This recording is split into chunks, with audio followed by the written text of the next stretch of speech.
इस वीडियो में हम भूगोल के ऐसे प्रश्न उत्तर देखेंगे जो बोर्ड परीक्षा में आ सकते हैं। तो ये वीडियो पूरी देखना, और ये एक पूरी सीरीज़ है, तो इसका एक भी पार्ट आपको मिस नहीं करना है, क्योंकि कौन सी वीडियो से कौन सा ही प्रश्न आपके बोर्ड एग्जाम में आ सकता है। तो शुरू करते हैं। पहला प्रश्न है, बुशमैन जनजाति के आर्थिक क्रियाकलापों को समझाइए।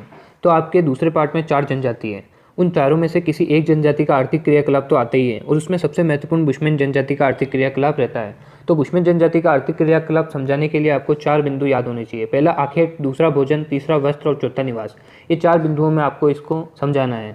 तो आखेट में आप क्या लिखेंगे? बुशमैन मूल रूप से आखेटक है। आखेटक मतलब शिकारी। तो बुशमैन मूल रूप से शिकारी हैं। ये मुख्य आखेट द्वारा अपना भोजन प्राप्त करते हैं, शिकार द्वारा अपना भोजन प्राप्त करते हैं। तो पहला पॉइंट बन गया आखेट। दूसरा पॉइंट बनेगा भोजन। तो बुशमैन सर्वभक्षी होते हैं, सर्वभक्षी सब कुछ खाते हैं। शिकार, मछली, पौधों की जड़ें, बेरी तथा शहद इनके भोजन के मुख्य अंग है।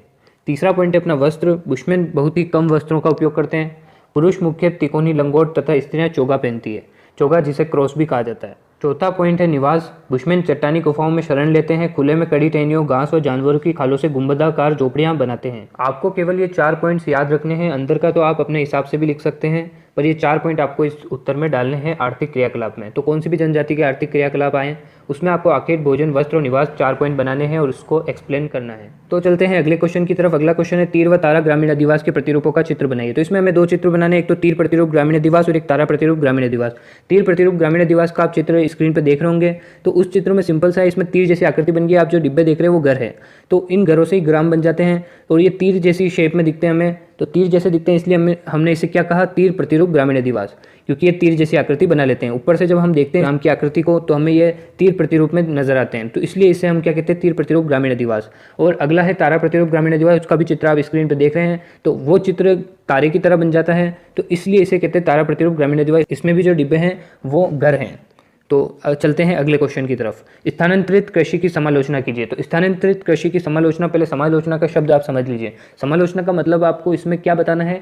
सबसे पहले तो उसकी परिभाषा देनी है कि स्थानांतरित कृषि क्या होती है, फिर आपको बताना है उसके नेगेटिव या पॉजिटिव पॉइंट्स। अगर इसमें नेगेटिव पॉइंट्स नहीं है तो आपको केवल पॉजिटिव पॉइंट्स बताने हैं, अगर पॉजिटिव पॉइंट्स नहीं है तो केवल नेगेटिव पॉइंट्स बताने हैं। तो चलते हैं इसकी परिभाषा की तरफ। स्थानांतरित कृषि मैं सिंपल भाषा में आपको समझाता हूँ। स्थानांतरित कृषि वो कृषि होती है जिसमें स्थान बदलकर कृषि की जाती है। आप नाम से ही समझ में आ रहा होगा, स्थानांतरित कृषि यानी स्थान बदलकर कृषि की जाती है, उसी को स्थानांतरित कृषि कहते हैं। इसके अंदर क्या होता है कि एक भूमि चुनी जाती है और उस भूमि को चुनने के बाद उधर आग लगा दी जाती है। आग लगाने से उसकी उर्वरकता बढ़ जाती है, उसके बाद उधर कृषि की जाती है।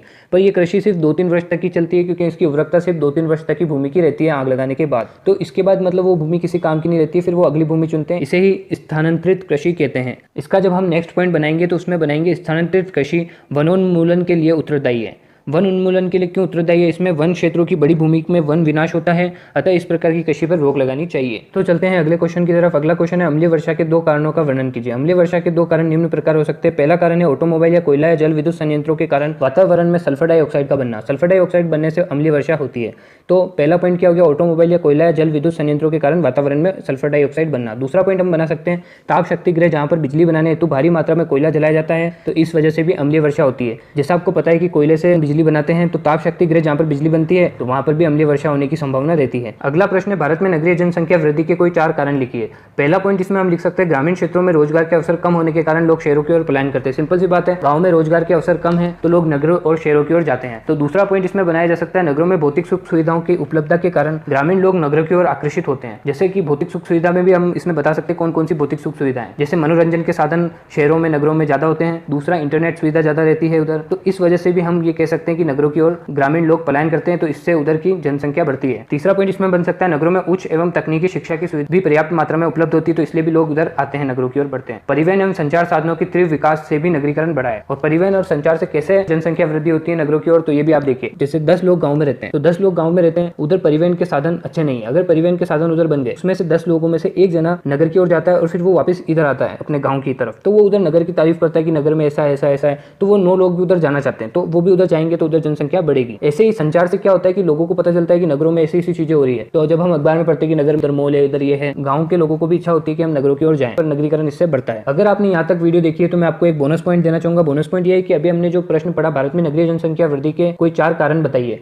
तो इसको ही अगर घुमा के आपसे प्रश्न आ जाए कि नगरीय जनसंख्या वृद्धि को रोकने के उपाय बताइए, तो इसमें आप पहला उपाय तो वही बता सकते हैं जैसे हमने उधर तैयार किया कि ग्रामीण क्षेत्रों में रोजगार के अवसर कम है, तो उस वजह से लोगों का पलायन होता है शहरों की ओर, तो इसमें हम कह सकते हैं कि ग्रामीण क्षेत्रों में रोजगार के अवसर बढ़ाए जाने चाहिए। दूसरा दूसरा पॉइंट बन सकता है नगरों में भौतिक सुख सुविधाओं की उपलब्धता के कारण ग्रामीण लोग नगरों की ओर आकर्षित होते हैं, तो इसमें हम कर सकते हैं कि ग्राम में भी नगरों की तरह भौतिक सुख सुविधाओं की उपलब्धता को बढ़ाना चाहिए। और तीसरा पॉइंट इसमें था जैसे नगरों में उच्च एवं तकनीकी शिक्षा की सुविधाओं की पर्याप्त मात्रा में भी उपलब्ध होती है, हम कह सकते हैं कि गाँव में भी उच्च एवं तकनीकी शिक्षा उपलब्ध करानी चाहिए ताकि लोग गाँव से नगरों की ओर ना जाएं। इसी प्रश्न से हम 2 प्रश्न का उत्तर बना सकते हैं। तो कैसी लगी आपको ये वीडियो कमेंट बॉक्स में जरूर बताएं। ये एक पूरी सीरीज है तो इसकी एक भी वीडियो आपको मिस नहीं करनी है। अगर आपने इसकी पहली वीडियो नहीं देखी तो आप जाकर देख लें चैनल पर और चैनल को सब्सक्राइब करके बेल आइकन ऑन कर दें ताकि आपसे एक भी वीडियो मिस ना हो, क्योंकि किसी भी वीडियो में से कौन सा प्रश्न आपके एग्जाम में आ सकता है।